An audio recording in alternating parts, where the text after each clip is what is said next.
Hey everyone, how's it going? Rajan here, and in case you're new to Gamers for Change, just want to say again that we're a channel here on YouTube that tries to promote a more unified and, overall cooperative gaming community. So it's been quite a while since I did another commentary, and I just wanted to apologize for that. Things here in college have been pretty hectic. It's hard to find time to do a commentary, and I just want to say I'm sorry that I haven't followed up as quickly as I had hoped on the last one I did, which was a comparison of Call of Duty and the Halo games, which is where I'd like to start off this commentary. I want to kind of finish it up, cover a couple things that I think I missed, point out some things, and then I wanted to mention some other things at the end of this video, which I'll get to. So, where I left off in the last video was talking about Halo and Call of Duty competitively, and I got some comments from people, and one of them being Alex, saying that, you know, I missed some things, or I wasn't as, I guess, hard-pressing enough on some issues. Basically, I was trying to stay, as Alex said, too middle to the road. I was staying too close to the middle of the road to try and seem as nice as possible, which is true, and I thank you guys for your comments, kind of criticizing me and my commentary, because it helps me to better myself in what I say for you guys, and just become a better, speaker in general. So when I was talking about them competitively, one of the things that I didn't mention, that I forgot to, was the idea of working for your kills in Call of Duty and Halo. In Call of Duty, it's a twitch shooter, basically, as some people call it. You don't have to really, aim or stay on target as well. The whole spray and pray method.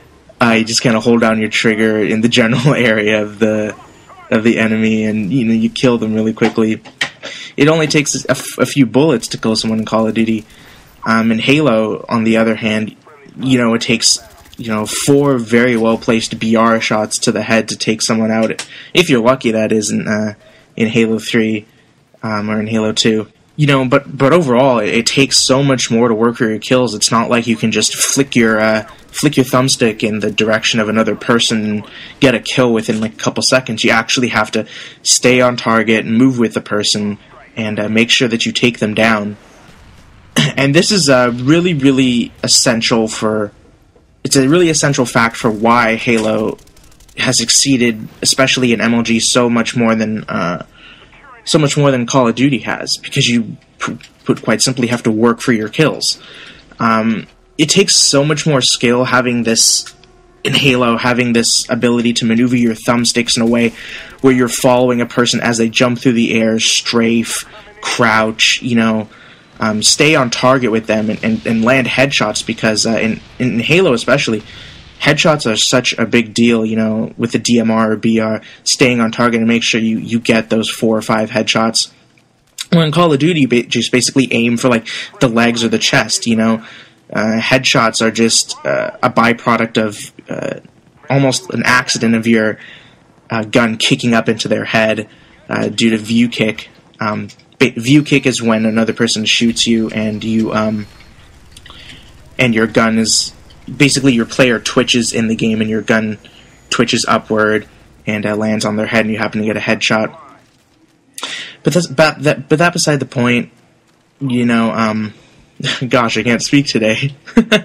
That beside the point, Halo, since you have to work for your kills, it makes it a much more competitive game than Call of Duty, and I think that when I was talking in the last video that I did, I tried to, seem as unbiased, or, I guess please as many people as possible.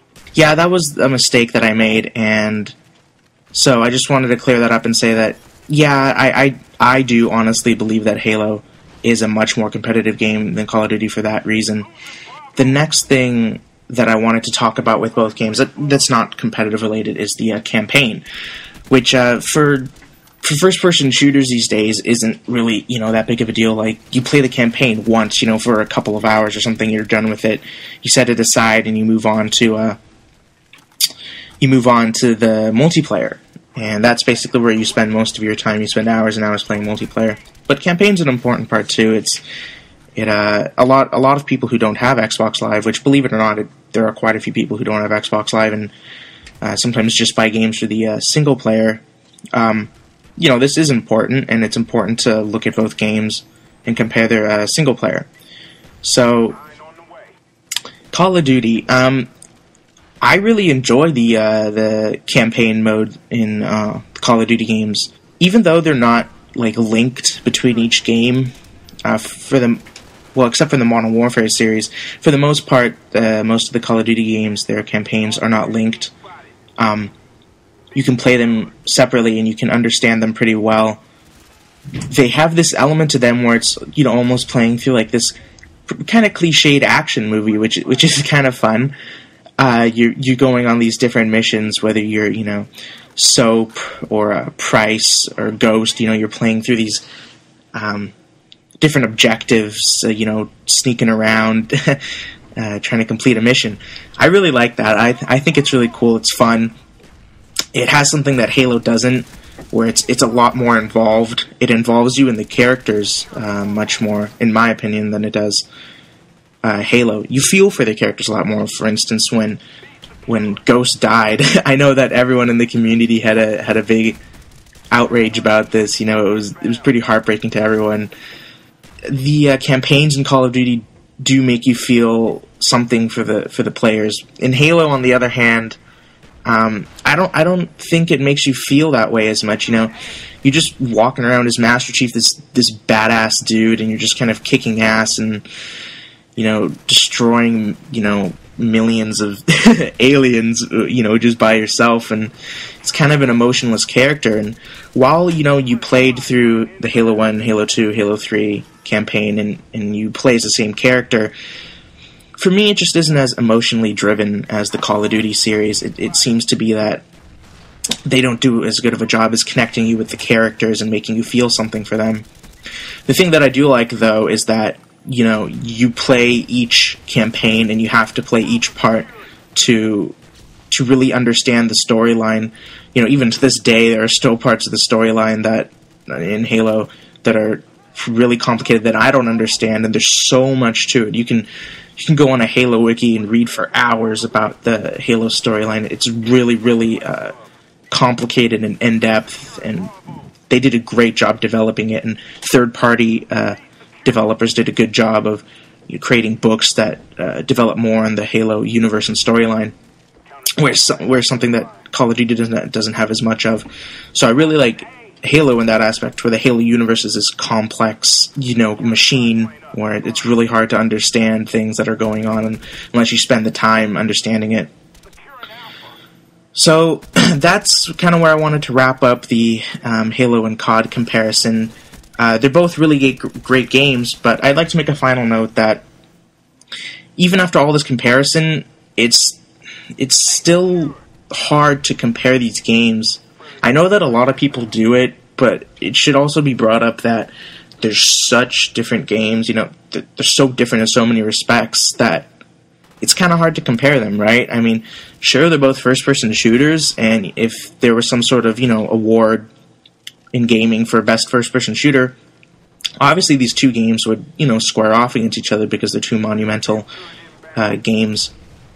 But still, they're so different. The mechanics of the games, the people developing the games, all these features in both Halo and Call of Duty, they're so different that it should be noted that they stand on their own, and it's hard to compare them. And they really just shine in different areas.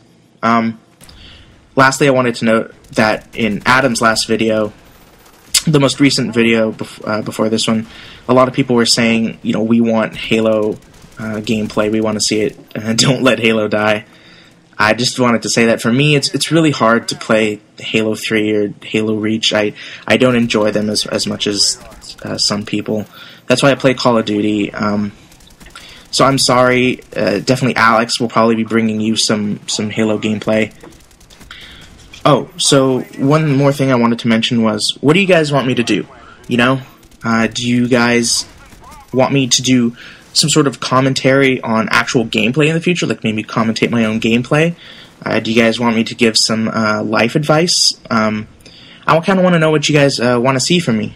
And lastly, I wanted to bring up real quick, I know the video has probably ended, but I wanted to plug this organization called Skateistan. Some of you might have heard it, and I was reminded of this by a fan of ours, whose name I can't remember, I'm really sorry, but he told me about this organization called Skateistan, which I've heard of, and it's an organization that tries to provide kids in Afghanistan who have been displaced by the war some form of community and interaction with other kids through learning how to skateboard. This organization collects profits from donations, and they go to Afghanistan to build skate parks and help these kids, try and get through these really tough times that the war has created in their country. So go check out their website, which I'll have a link in the description too. If you can't donate, maybe you can talk to someone at your school, spread the word about it. Hopefully someone can donate. So I wanted to thank you guys for watching, and I'll talk to you guys later.